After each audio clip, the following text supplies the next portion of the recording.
The morning Ray Kowalski found the citation taped to his front door, he didn't say a word.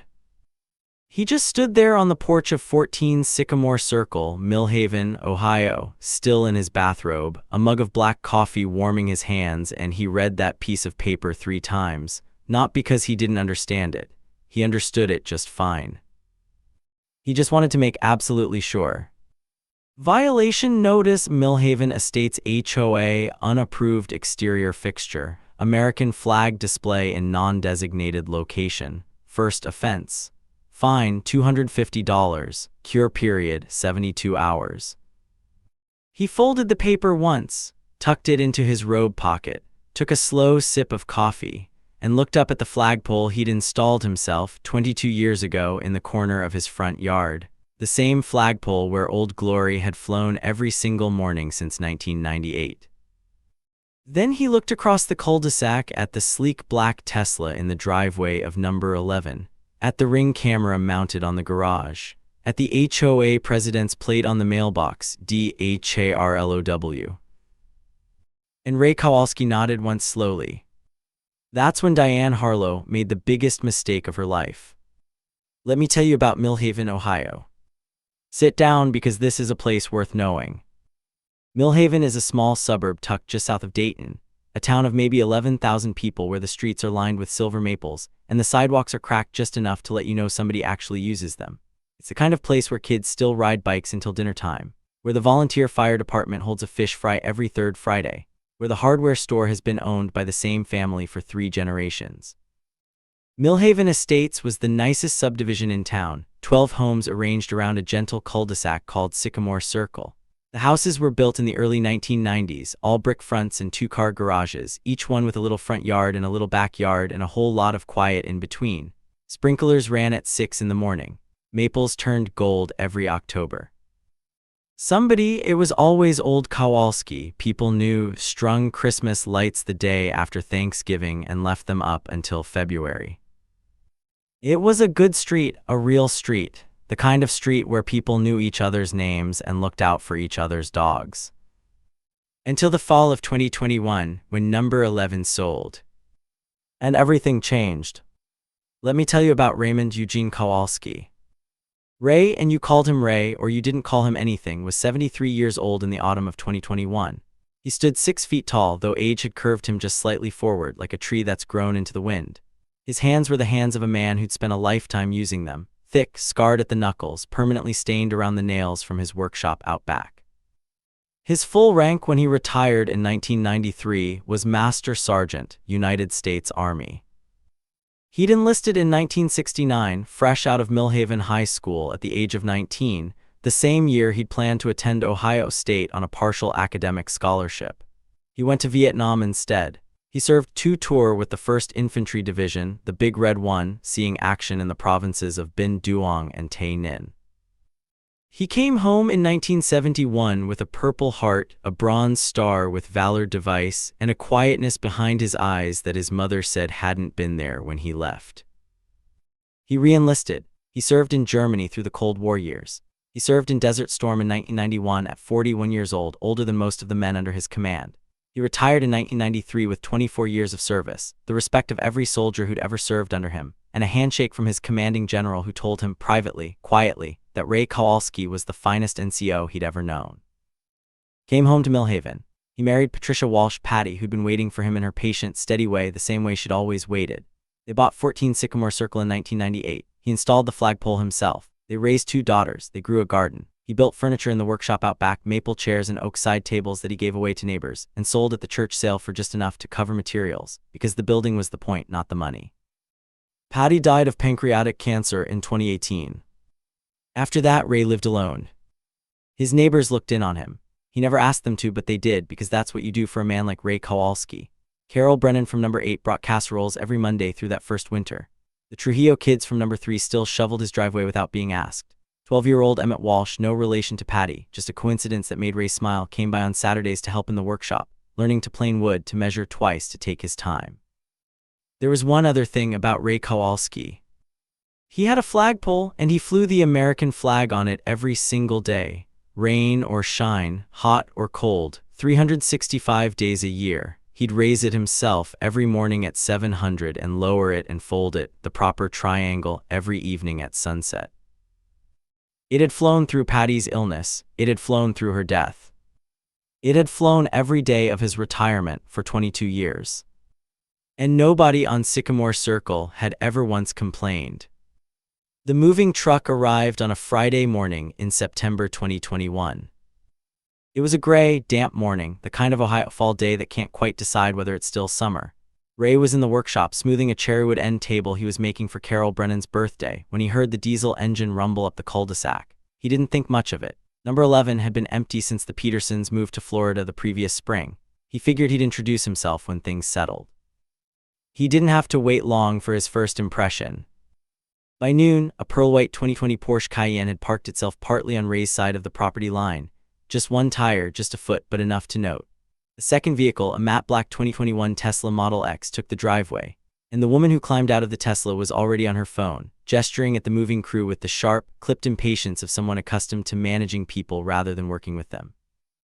Her name was Diane Harlow, 44 years old, former marketing director at a Columbus-based commercial real estate firm, which she'd left or been pushed out of, depending on who you asked, in 2019. Divorced once from a man named Gerald Harlow who'd received a rather favorable settlement and moved to Scottsdale.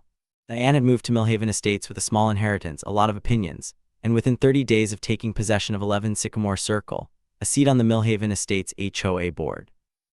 By 60 days, she was HOA president. She'd run unopposed because nobody else wanted the job. Nobody else had wanted the job for 4 years. In fact, the HOA had largely been a formality, a small annual dues structure that covered streetlight maintenance and the landscaping on the common area near the entrance. Nobody on Sycamore Circle was much interested in enforcing rules against their neighbors. Diane Harlow was. On her third weekend in the neighborhood, she walked the entire cul-de-sac with a clipboard photographing things, trash cans left out a day too long, a basketball hoop 3 inches from the property line, a kid's swing set visible from the street. Ray watched her from his porch, coffee in hand. She glanced at his flagpole, made a note. He gave her a neighborly nod. She didn't wave back. "Your flag's in a non-designated location," she said without stopping. Ray looked at the flagpole he'd planted in 1998, looked back at her. "Good morning to you too," he said. She was already moving on. The citation arrived 4 weeks later, on a Tuesday morning in October. Ray read it, pocketed it, and did something that might surprise you. He waited a day. He slept on it. He ate his oatmeal and drank his coffee and went out to the workshop and planed wood for a while, let himself think. Then, on Wednesday morning, he walked across the cul-de-sac and knocked on the door of number 11. Diane Harlow answered in a cream-colored blazer, a coffee tumbler in her hand, clearly about to head somewhere. She looked at Ray the way people sometimes look at a delivery driver who's knocked at an inconvenient time. "Mr. Kowalski," she said. She'd learned his name. That was something, at least. "Diane," he said. He held up the folded citation. "I'd like to talk about this if you have a moment." "It's pretty self-explanatory," she said.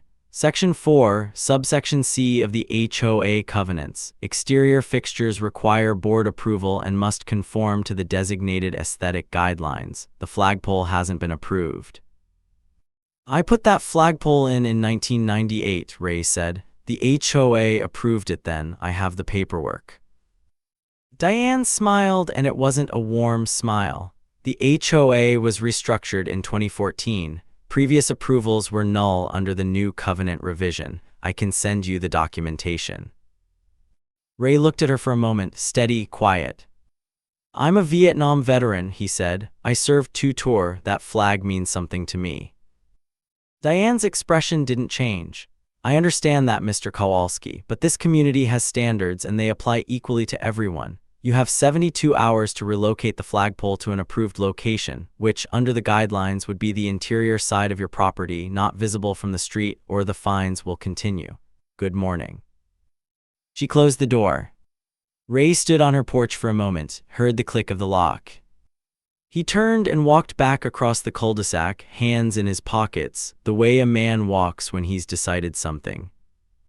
"Now let me pause here and ask you something. Have you ever tried to be reasonable with someone who has no interest whatsoever in being reasonable? Someone who hides behind rules not because they believe in the rules, but because the rules give them power over other people? Drop a comment. Tell me what happened, because I think you know exactly what Ray was feeling on that walk back. He went inside. He did not move the flagpole. The next citation arrived the following Tuesday, $300 this time. Let me be clear about something. Ray Kowalski was not a man who looked for trouble. But he was also a man who knew, with the precision of someone who'd spent 24 years in the United States Army, exactly how to respond when trouble came looking for him. First, document everything. He'd bought a 2-camera security system for the house after Patty died, just for peace of mind. Within a week of the first citation, he'd upgraded to a 4-camera, 4K system covering the front yard, driveway, both side yards, and the flagpole specifically. He didn't announce this. He didn't make a show of it. He installed the cameras quietly over a weekend and went back to his workshop. He also started a notebook. Black cover, college ruled. He dated every entry. He noted every citation received, every interaction with Diane Harlow, every time he saw her walking the street with her clipboard, not obsessively, just carefully, the way a soldier notes patrol routes. Over the next 6 weeks, things escalated in the way these things always do when one party has decided they're in a war and the other party just wants to be left alone. Third citation, $350. A potted plant on Ray's front steps had been deemed a non-conforming exterior element. He'd had those pots, red geraniums, Patty's favorites, for 15 years. Fourth citation, $350. His workshop light visible through the side yard after 9 p.m. violated light pollution provisions. No such provision existed in the original covenant. Diane had added it in an emergency board meeting attended only by herself and 2 other board members she'd installed, a young couple named the Davenports who'd moved in that past spring and didn't fully understand what they'd agreed to. Then came the complaint to the Millhaven Police Department. Ray was out on a Tuesday afternoon, a gray, drizzly November day, walking his late wife's dog, a 10-year-old beagle named Corporal. Corporal was slow these days. Old. He walked close to Ray's leg and stopped often to smell things. They were on the public sidewalk in front of number 11 when a Millhaven PD patrol car rolled up. The officer, a young man named Deputy Reyes, stepped out, slightly embarrassed even before he started speaking. Mr. Kowalski, I'm sorry to bother you. We had a call about a dog walking unleashed and behaving aggressively. Ray held up Corporal's leash. Corporal sniffed the officer's boot and wagged his tail. I can see that, Deputy Reyes said. He looked across toward number 11. He looked back at Ray. I'm going to file this as unfounded. I'm sorry, sir. No need to apologize, son, Ray said. You're just doing your job. Deputy Reyes left. Ray walked on. But that night, and this is important, so stay with me here, Ray called his daughter, Susan, in Columbus, and he told her everything that had been happening. Susan Kowalski was 38 years old and an attorney, a very good one. She worked in civil rights litigation. Dad, she said when he finished, don't move the flagpole. Wasn't planning to, he said. Good, because I'm pretty sure she just broke federal law. Now let me pause here again and tell you something. There's a law on the books that most HOA boards and most HOA Karens either don't know about or choose to ignore. It's called the Freedom to Display the American Flag Act of 2005, signed into federal law by President George W. Bush. It specifically prohibits any HOA from restricting or preventing the display of the American flag by residents. The fine print matters, of course. The flag has to be displayed in a reasonable manner, and certain size restrictions may apply, but a proper flagpole in a front yard flown in accordance with the U.S. Flag Code. That's protected, federally protected. Susan had known this since her first year of law school. Diane Harlow apparently had not. Or had chosen not to care. The thing that changed everything happened on a Friday evening in late November. It was Thanksgiving weekend. Ray had driven to Columbus to spend the holiday with Susan and her family, his grandchildren, 9-year-old Lily and 6-year-old Marcus, and he came home Sunday afternoon to find the street quiet and cold and smelling of wood smoke and leaf decay. He noticed something wrong before he even got out of the truck. The flagpole was still there, the flag was not. He walked up the path and looked. Someone had removed the flag, not taken down properly in the respectful, measured way the U.S. flag code required. Removed, cut the halyard, the rope, with something sharp. The rope ends were still clipped to the pole, frayed where they'd been sliced. He stood there a long time. This wasn't a fine, wasn't a citation. This was his flag, the flag he raised every morning at 700, the same flag that had flown through the worst years of his life, through Patty's illness, through her death, through every gray morning he'd forced himself to get up and live the day because that's what a soldier does. That flag was gone. He went inside, poured himself 3 fingers of bourbon, sat in his recliner, the worn leather one, the one Patty had called his throne, and he didn't move for an hour. Then he went to his computer and pulled up his security camera footage. There she was, Friday evening, 10:47 p.m. Diane Harlow in a dark coat, gloves on her hands, a pair of utility scissors from the look of it. She'd walked up to the flagpole, cut the halyard, removed the flag, walked back across the cul-de-sac to number 11 and closed her garage door behind her. She'd looked directly into Ray's camera once, briefly. Maybe she hadn't noticed it in the dark, maybe she didn't care. 4 minutes and 30 seconds of 4K footage. Ray watched it twice. Then he saved it to 3 separate places: his hard drive, an external backup drive in the locked drawer of his workshop, and a cloud service Susan had helped him set up. Then he called Susan. If you think Ray Kowalski is going to let this go, you've never met a man like Ray Kowalski. That's all I'll say right now. Because here's the thing about a man who's been to war, a real war, not a theoretical one, not a boardroom one, but a war where people died next to him in the mud. He knows something about patience. He knows that the way to win is not to react, it's to act, deliberately, precisely, when the moment is right. He didn't call the police that night. He didn't knock on Diane Harlow's door. He went to his workshop and built for an hour, because building things steadied him. And in the morning, he raised a new flag. He'd bought one to have on hand, and as he unfolded it and clipped it to the new halyard, for just a moment his hands weren't steady. But they were by the time he'd pulled it up. Here's what nobody knew at the time. Not Diane Harlow, not the Davenports, not even most of the neighbors on Sycamore Circle. Raymond Eugene Kowalski had not spent his entire Army career in combat units. He'd started there, the 1st Infantry Division, Vietnam, 2 tour, Bronze Star, all of that was true. But after his 2nd tour, after he'd come back and re-enlisted, the Army had taken notice of something. Ray Kowalski was exceptionally smart, exceptionally methodical, and exceptionally hard to rattle. They moved him in 1975 to a position with Army intelligence. He worked counterintelligence for 12 years. He learned how investigations worked, how evidence was gathered, documented, and presented, how cases were built brick by brick, quietly, until you had a structure that couldn't be knocked down. He'd retired as Master Sergeant, yes, but he'd spent the last 12 years of his career in work that most people never know exists. Here's the second thing nobody knew.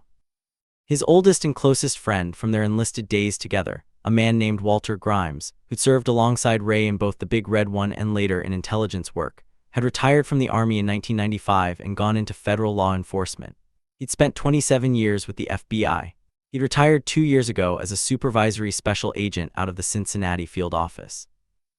Walter Grimes was 75 years old and fished 4 days a week and made the best smoked brisket in Hamilton County. He was also exactly the kind of man who answered when Ray Kowalski called. Here's the third thing, and this is the one that matters most, so stay with me. In 2019, Susan Kowalski Park had been researching HOA law for a different client when she'd pulled the original HOA covenant documents for Millhaven Estates, all of them going back to the subdivision's founding in 1991, and she'd found something interesting. A deed restriction buried in the original property records that established a shared utility and access easement along the rear property line of all 12 homes, standard subdivision stuff. Nothing exciting. What was interesting was a legal footnote in the 2014 covenant restructuring that Diane Harlow had referenced. The revision she claimed had voided all prior HOA approvals. The 2014 revision had never been properly recorded with the Montgomery County Recorder's Office. Under Ohio law, HOA covenant amendments are only legally binding when recorded with the county.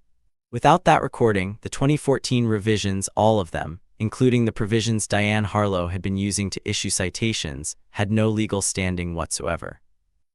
Every fine, every citation, every rule Diane Harlow had enforced for 2 years as HOA president, legally void. Susan had discovered this when she pulled the records in November, 2 weeks before Thanksgiving. She'd said nothing yet. She was building her case. And here's the detail that matters, the one I want you to hold on to. Remember those HOA dues. The dues that all 12 households on Sycamore Circle paid annually, $480 per household. Dues that Diane Harlow had been collecting in her role as HOA president and treasurer. Susan found that too. Over 23 months of her presidency, Diane Harlow had collected $132,480 in dues. She had deposited exactly $44,000 into the HOA's legitimate bank account. The remaining $88,480 had gone somewhere else. And then Walter Grimes made a few calls to some people he still knew very well at the Cincinnati field office. And that's when everything changed. The morning of December 14, 2021 came in cold and bright. One of those rare Ohio winter mornings when the sky goes a perfect hard blue and the frost on the grass glitters like broken glass and every sound carries farther than it should. You could hear a car door close from 3 houses away. You could hear your own breath. Ray was up at 600. He'd been up at 600 his entire adult life. He made oatmeal. He made coffee. He put on his heavy Carhartt jacket and his work gloves and went outside at 700 to raise the flag. He took his time with it, clipped the new halyard carefully, pulled it up slow and steady, watched it catch the morning air and open, that particular sound of a flag unfurling, a sound he had loved for 50 years. He went back inside, poured a second coffee, sat in his recliner by the front window. At 8:47 a.m., 3 vehicles turned onto Sycamore Circle. The first was a dark blue Ford F-250 pickup with government plates. The second was a black Chevy Suburban, also government plates. The third was a marked Montgomery County Sheriff's Department cruiser. They parked at the curb in front of number 11. Ray watched. 6 people got out, 4 men and 2 women in dark jackets that Ray recognized from his intelligence days, the cut, the build, the way they moved. Behind them, from the sheriff's cruiser, came a deputy in uniform. And behind him, a man in a regular suit carrying a leather document bag, a process server. Diane Harlow opened her front door at 8:51 a.m. She was in a silk robe, dark green, expensive. She had a coffee mug in her hand. She looked at the vehicles at her curb. She looked at the people on her walkway. "Can I help you?" she said. The lead agent, a woman in her early 40s, dark hair, the calm manner of someone who has done this 100 times, held up a credential. "Ms. Harlow, I'm Special Agent Torres with the FBI Cincinnati field office. We have a federal warrant for the search of these premises in connection with an investigation into wire fraud and misappropriation of funds. We also have a civil service of process from the Montgomery County Court of Common Pleas. Please step back from the door." The process server stepped forward and handed Diane Harlow a document. She took it the way people take things they don't believe are real, loosely, with one hand, like it might burn them. Behind the search warrant. A civil suit filed by Susan Kowalski on behalf of 12 homeowners on Sycamore Circle, seeking return of all improperly collected HOA dues, damages for fraudulently issued citations, damages for criminal destruction of property, specifically 1 American flag and 1 halyard on or about November 22, 2021, and additional damages for harassment, abuse of process, and violations of the Freedom to Display the American Flag Act of 2005. The total amount claimed, $411,000 in compensatory damages, plus legal fees, plus punitive damages to be determined. The sheriff's deputy handed Diane Harlow a second document, a criminal complaint for theft by misappropriation, a second-degree felony under Ohio Revised Code, based on the $88,480 in misappropriated HOA funds. Diane Harlow stood on her front porch in her green silk robe, and she looked at the papers in her hand, and she looked at the FBI agents filing into her home, and she looked across the cul-de-sac. Ray Kowalski was on his porch, Carhartt jacket, coffee mug. He wasn't watching. He was looking at his flag the way a man looks at something he loves. He never turned his head. The Trujillo kids from number 3 had come out to the end of their driveway, eyes wide. Carol Brennan from number 8 stood on her steps with her arms folded. The Davenports, who'd learned 2 weeks earlier that they'd been unwitting signatories to an illegally constituted HOA board, watched from their upstairs window. It was all told about 11 minutes before Diane Harlow went back inside, the agents with her. The vehicles remained at the curb for 4 hours and 20 minutes until they left carrying 6 bankers' boxes and 3 hard drives. She was not handcuffed that morning. The criminal case would take time, but the civil suit moved faster. And 3 months later, the Montgomery County Court of Common Pleas awarded the plaintiffs $387,500 in damages, just under the initial claim, adjusted for documented losses plus attorney's fees, plus a court order that all 23 months of Diane Harlow's citations, fines, and HOA governance actions were declared legally void and of no effect. Every cent of the $132,480 in dues was to be returned to the 12 households. The flagpole at 14 Sycamore Circle was explicitly named in the court order as properly and legally installed, with full approval under the original 1998 covenant, and was to remain undisturbed in perpetuity. You know what the quiet after something like that sounds like? It sounds like sprinklers. Like a screen door closing across the way, like a dog somewhere down the block barking twice and then settling, like a normal Tuesday morning in a normal American suburb, which is the most beautiful sound in the world when you've been waiting for it to come back. The night after the FBI visit, nobody on Sycamore Circle said much. People nodded to each other across the street, gave Ray a little extra wave. He waved back, that was it. Diane Harlow did not come outside that day, or the next. Her Porsche Cayenne left early on the 3rd morning and didn't come back until after dark. Her Tesla stayed in the driveway. The lights in number 11 burned late into the night for the next few weeks, the blue light of screens, people guessed. Lawyers, probably. She had them, good ones, it didn't matter. She had fought City Hall. Except City Hall in this case was a 73-year-old retired Army Master Sergeant with 24 years of service, a daughter who was an exceptionally good civil rights attorney, a best friend who was a former FBI supervisory special agent, and 4K security footage of her cutting a veteran's flag rope on Thanksgiving weekend. You can't outmaneuver that. Nobody can outmaneuver that. Here's what nobody on the street talks about, and I think about this a lot. During those entire 6 weeks, Ray Kowalski never lost his temper, never raised his voice to Diane Harlow, never complained to any neighbor about her, never spread rumors or gossip, never posted a single thing on the Millhaven neighborhood Facebook page. He was just himself, patient, quiet, rising at 600, raising his flag at 700, building in his workshop. Walking corporal on his leash down the public sidewalk. He was the same man on the morning the FBI came as he was the morning he'd received the first citation. That's what discipline looks like, folks, not the sharp, sudden kind, the deep, slow kind, the kind that doesn't need an audience.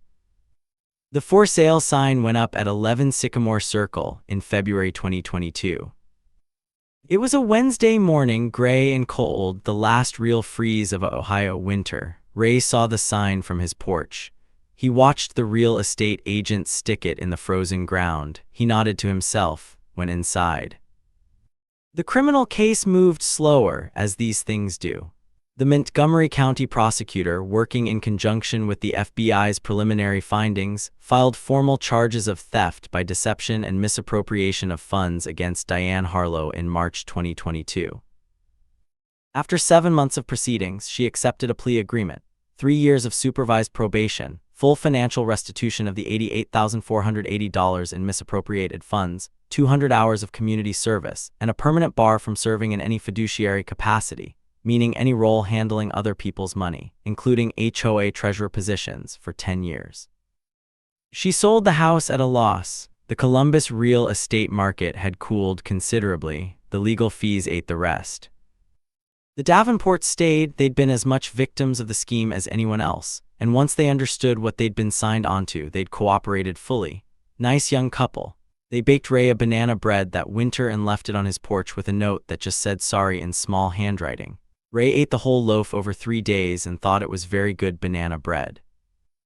The 12 households on Sycamore Circle received their dues refunds in April 2022.